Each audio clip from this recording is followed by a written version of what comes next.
Okay ဒီမှာရှိတဲ့မျိုးတွေအားလုံးပဲမင်္ဂလာပါဗျာနော်ကျွန်တော်တို့မနက်ဖြန်16ရက်နေ့အတွက်ပေါ့နော်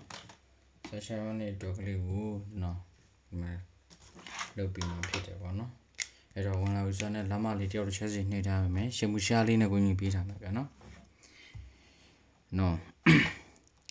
ဟိုကအစာပေါင်းများစွာရမှာဆိုတော့ရှင်မူရှားလေးနဲ့ကိုကြီးပေးပါလက်မလေးတယောက်တစ်ချက်စီမဖြစ်မနေနှိပ်ထားပေးမယ်နော်အခုဒီဟာကအလုံးသောချင်းမျိုးတွေနော်ပေါက်ရင်နော်ဟလာအစင်ပြီးတလောက်လေးတွေကန်ဆက်ပါလို့ပါဟလာအကွာ1000နဲ့ကနေပြီးရွေးချယ်ပေးရမှာဖြစ်တဲ့အတွက်အလုံးသောချင်းမျိုးတွေရအောင်ယူကြပါရှင်မူရှားလေးနဲ့ကူညီပေးပါနော်စေတနာမြတ်တာဖြင့်ရှင်မူရှားလေးနဲ့ကူညီပေးပါလက်မလေးတဲ့ချက်စီနေထားပေးမယ်နော်အောင်တော်တိတ်အောင်တော်နမိတ်ကောင်းတော်နာလားကောင်းတော်တိတ်ကောင်းတော်နမိတ်နဲ့ပေါ့နော်ကေရောအလုံးသောမျိုးတွေဝင်လာပြီဆိုတော့လက်မလေးတစ်ချက်စီနေထားပေးမယ်ရှင်မူရှားလေးနဲ့ကူညီပေးမယ် channel ကို subscribe မနေရသေးရင် channel ကို subscribe နေထားပေးမယ်အဲ့တော့သူဒီမှာလာနေတဲ့ကြီးကြောလေးကိုကျွန်တော်တစ်ချက်ပြောပြပေးမယ်ပေါ့နော်အဲ့တော့သူဒီမှာဘာတွေလာနေလဲဘာတွေကြာနေလဲကျွန်တော်ကကျွန်တော် live video ပိုင်းလေးကိုလည်းတိုးလေးနဲ့ပဲကျွန်တော်မျှဝေပြသပေးသွားမယ်ပေါ့နော်ကဲတော့ဟုတ်ပြီပေါက်ချင်နေရချင်နေဆိုရင်ရှင်မူရှားလေးနဲ့ဝင်ညီပါလက်မလေးတစ်ချက်စီနေထားပေးပါနော်ကဲတော့သူမှသူတွားနေတာလေးကိုဒါကျွန်တော်ဒီမှာတစ်ချက်ညှဝေပြီးမယ်ပေါ့နော်အဲ့တော့သူကဒီမှာဘလို့သွားနေလဲဆိုတော့တဲ့ဒီ2ရက်တစ်ဖြက်2ရက်တစ်ဖြက်အတွင်းထဲကိုသူကဘလို့တွေလာနေလဲဆိုတော့သူကဒီမှာဒီကနေလာတယ်ဒီရှေ့ရဒီလေးရ1ရက်4ရက်9 1ရက်4ရက်9ရက်3လုံးပေါင်းခြင်း1ရက်4ရက်9ရက်3လုံးပေါင်းခြင်း1 4ကို3လုံးပေါင်းခြင်းညီသူကဘာရလဲဆိုတော့1 4ကို3လုံးပေါင်းခြင်းဒီသူက4ဟုတ်လား3လုံးပေါင်းခြင်းဒီကျွန်တော်ဘာရလဲ4လို့ရမယ်သူပါဝါဒီကို4ကိုတစ်လုံးဒီတဲ့1 4ကို3လုံးပေါင်းခြင်းရင်4ကိုတစ်လုံးဒီ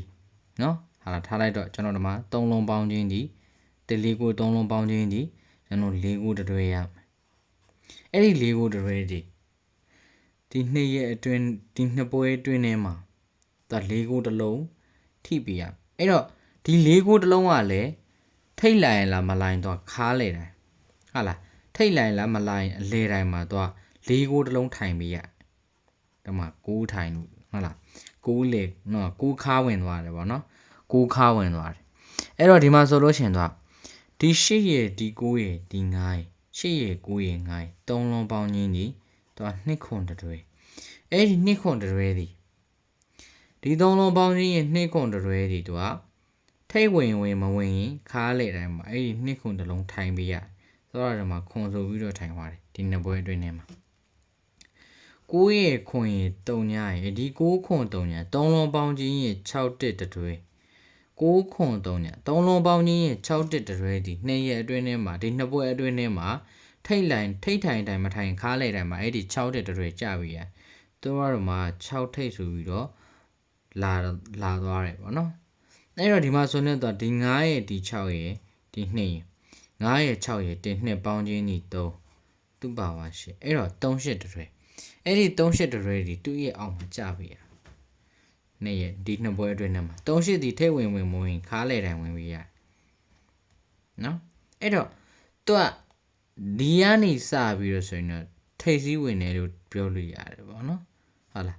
3လုံးပေါင်းခြင်းဒီ2ခွန်ထိတ်3လုံးပေါင်းခြင်း6တက်ထိတ်ဟာလား3လုံးပေါင်းခြင်း6တက်ထိတ်3လုံးပေါင်းခြင်း38ထိတ်အဲ့တော့ဒီမှာထပ်လာမယ်3ညရဲ့6ရဲ့3လုံးပေါင်းခြင်းကြီး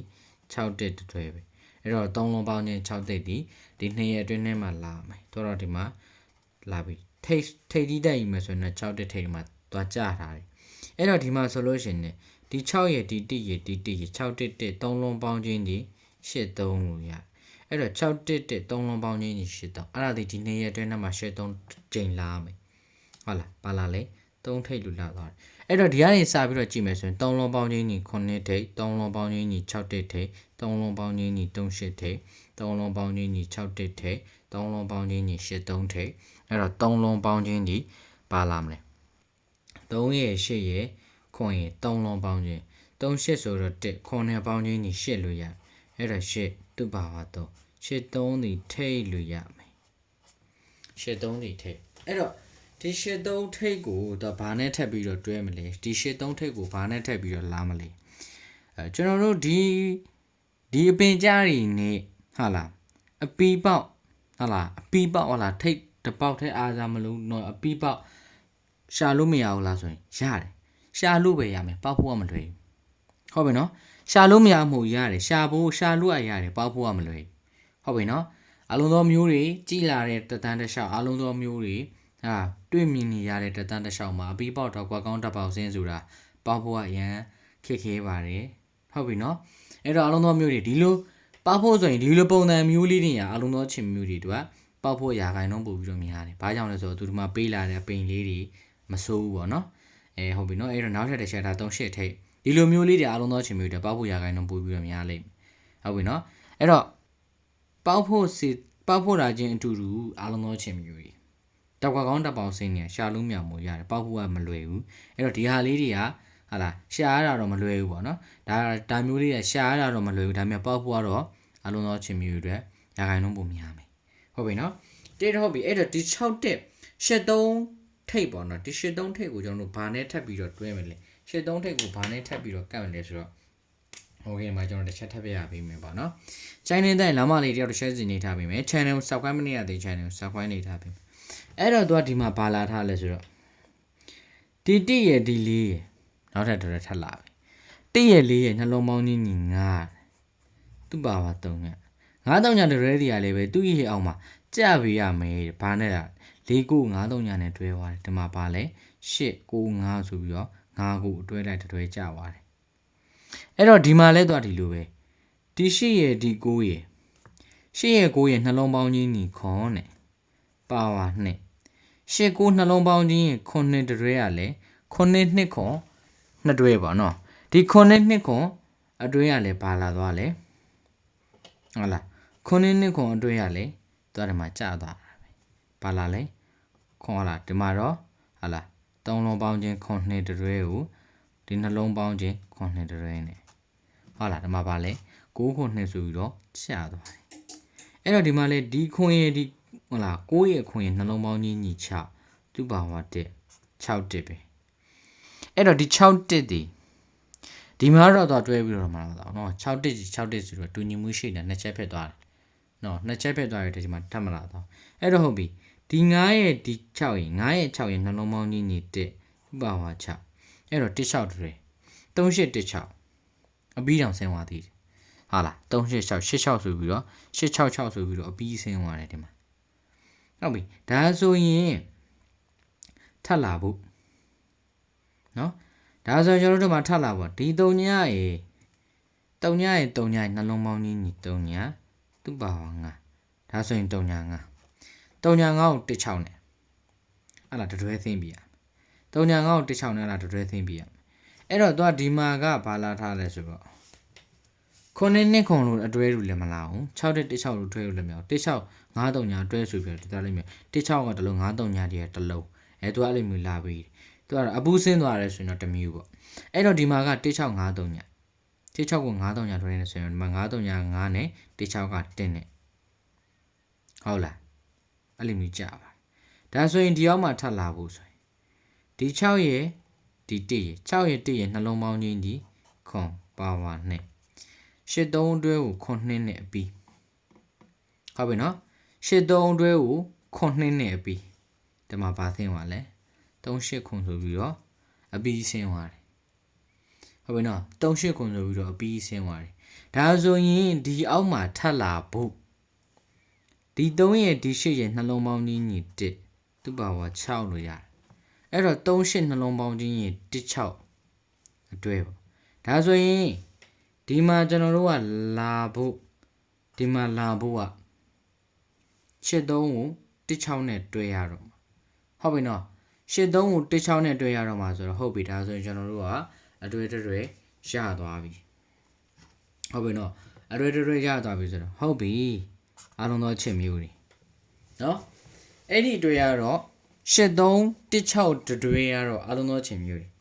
ဒီပုံစံမျိုးနဲ့ကျင်းတည်လာတော့မယ်ဟုတ်ပြီနော်ဒီပုံစံမျိုးနဲ့အားလုံးသောချစ်မျိုးတွေ83ကို16တွဲနေရတော့ကျင်းတည်လာတော့မယ်အဲ့တော့ဟုတ်ပြီနော်အဲ့ဒီ 8316တွဲကို8316တွဲကို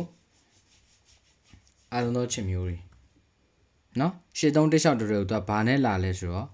ဟာလားအဲ့ဒီ8316တွဲအဲ့ဒီအတွဲထဲမှာအားလုံးသောချစ်မျိုးတွေကျွန်တော်ကဓာတ်ကွာကောင်းပေးမယ်နော်ဓာတ်ကွာကောင်းပေးမယ်ဟုတ်ပြီနော်အားလုံးသောချစ်မျိုး8316ထဲမှာ၄ခွက်ရှိမယ်နော်ကျွန်တော်၄ခွက်တည်းထုတ်ပေးမယ်အားလုံးသောချစ်မျိုးတွေနော်ဘာထုတ်ပေးမလဲကျွန်တော်၄ခွက်တည်းထုတ်ပေးမယ်ဟုတ်လားအဲ့ဒီ၄ခွက်ထဲမှာဓာတ်ကွာကောင်းထပ်ရွေးပေးဦးမယ်ဟုတ်ပြီလားအဲ့ဒီ၄ခွက်ထဲမှာဓာတ်ကွာကောင်းထပ်ပြီးတော့ရွေးပေးဦးမယ်အားလုံးသောချစ်မျိုးတွေနော်အဲ့ဒီ8316အဲ့ဒီနှစ်တွဲထဲမှာအဲ့ဒီနှစ်တွဲထဲကဟိုအားလုံးသောချစ်မျိုးကျွန်တော်၄ခွက်တည်းထုတ်ထားတယ်အဲ့ဒီ၄ခွက်ထဲမှာကျွန်တော်ဓာတ်ကွာကောင်းထပ်ရွေးပေးဦးမှာ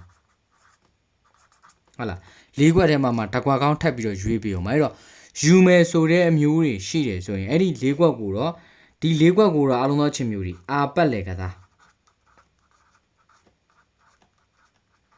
ဟုတ်လား၄ခွက်ကိုတော့အာပတ်လေ၄ခွက်ကိုအာပတ်လေထိုးမှရမှာနော်အားလုံးသောချစ်မျိုးတွေ၄ခွက်ကိုအာပတ်လေထိုးရမယ်အဲ့ဒီ၄ခွက်ထဲမှာကျွန်တော်ကတစ်ခွက်ဟုတ်လားအဲ့ဒီတစ်ခွက်ကိုလည်းအားလုံးသောချစ်မျိုးတွေအာပတ်လေထိုးရဟုတ်လားနော်အားလုံးသောမျိုးတွေစဉ်းစားနော်အကွက်1000ထဲမှာရွေးရတာ100ဘိုးပေါက်တယ်ဆိုရင်တော့9000ရနေပြီ1000ဘိုးဆိုရင်အားလုံးသောချစ်မျိုးတွေဟုတ်လားနော်အဲ့တော့ဒီ၄ခွက်ကိုနော်၄ခွက်ကိုကျွန်တော်ရဲ့မျိုးတွေအဲ့ဒီ၄ခွက်ကိုအာပတ်လေ1000နဲ့ကစားမယ်ဆိုရင်အားလုံးသောချစ်မျိုးတွေ2400ကျဟုတ်လားနော်အဲ့ဒီ၄ခွက်ကိုအာပတ်လေကစားမယ်ဆိုရင်2400ကျမယ်ဟုတ်လား2400ကျမယ်ဒါ1000ဘိုးနဲ့နော်1000ဒိုးနဲ့စောင်းကတော့ကစားမယ်ဆိုရင်နော်ဒါ၄ခွက်ဆိုရင်2400ကျ2400ဆိုရင်အားလုံးသောချစ်မျိုးတွေ1000ဘိုးပေါက်ရင်ဘယ်လောက်ရမလဲဟုတ်လား1000ဘိုးပေါက်ရင်အားလုံးသောချစ်မျိုးတွေ9သိန်းရဟုတ်လား1000ဘိုးပေါက်ရင်အားလုံးသောချစ်မျိုးတွေ9သိန်းရအဲ့တော့အတလောက်နှုံသားနဲ့ရင်းနိုင်နေဟုတ်လားအကောင်လုံး၄ခွက်လောက်ကိုအာပတ်လေလောက်လုံးလောက်လေကစားနိုင်နေဆိုရင်အားလုံးသောချစ်မျိုးတွေအဲ့ဒီ၄ခွက်ထဲမှာဓာတ်ကွာကောင်းကထပ်ပြီးတော့ရွေးပေးအောင်ပါနော်၄ခွက်ထဲမှာဓာတ်ကွာကောင်းထပ်ပြီးရွေးပေးမယ်အဲ့တော့ယူမယ်ဆိုတဲ့အမျိုးတွေကျွန်တော်ကို Viber နံပါတ်လေးမှာလာပေးနော် Viber တီးတာမှာပဲလာပေးပါအားလုံးသောချစ်မျိုးတွေနော် Viber တီးတာမှာလာပေးပါ